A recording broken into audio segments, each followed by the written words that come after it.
ఎట్లా ఉంది మట్కా? దయచేసి అందరు దండమని చెప్తున్నా, ఆరోగ్యం మంచి కాదు గుట్కా. నేను చూసా మట్కా నిజంగా సినిమాలో ఒక మంచి పాయింట్ చూపించారన్న. కష్టపడి ప్రతి ఒక్కరు కూడా ఫ్యూచర్లో కాల రేగేసి అన్న పాయింట్ చూపించాడు. ఈ సినిమా ఎట్లుంటే అన్న, మన కేజీఎఫ్ సినిమా ఎలా అయితే ఉంటాడో, కష్టపడుతుంటాడు, సక్సెస్ అవుతుంటాడు, తర్వాత గవర్నమెంట్ యాంటీ అవుతుంటాడు, సేమ్ ఉంటుంది. అలాంటి కంటెంట్ అంటే మన తెలుగు కేజీఎఫ్ అని చెప్పొచ్చు. సినిమా చాలా పాయింట్ చూపించారు. ఫస్ట్ ఆఫ్ ఒక సీన్ ఉంటుంది భయ, అంటే చేతులు నరికే సీన్ ఉంటుంది. ఎంత వైలెన్స్ ఎప్పుడు చూడలేదు, చాలా వైలెన్స్.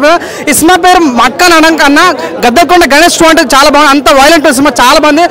కొన్ని సీన్స్ ఉంటాయి భయ అని అంటే నిజంగా లవ్ స్టోరీ చాలా బాగుంది అన్న. అంటే 90 సిరీస్కి వెళ్ళిపోతాం అనమాట. అంతా చాలా బాగుంది. క్లైమాక్స్కి వచ్చాక చాలా డిఫరెంట్ అంటే జీవి ప్రకాష్ మ్యూజియం ఉంటుంది భయ.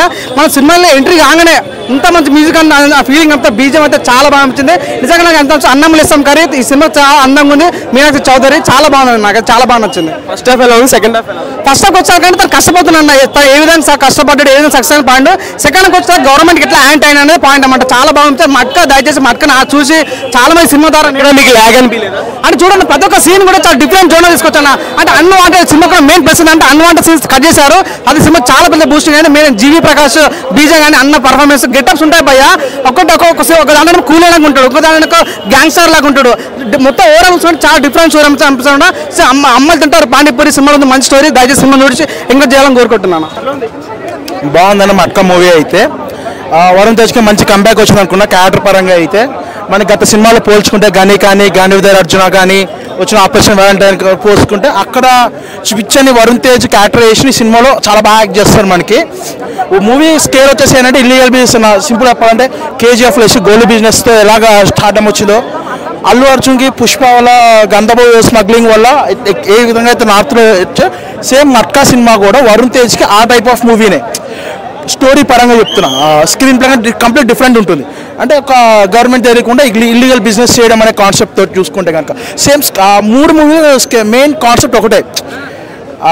సోలోగా వచ్చి ఎలాగ ఎదిగాడు అనేది, ఆ ఎదిగే విధానం వరుణ్ తేజ్ని బాగా చూపించారు.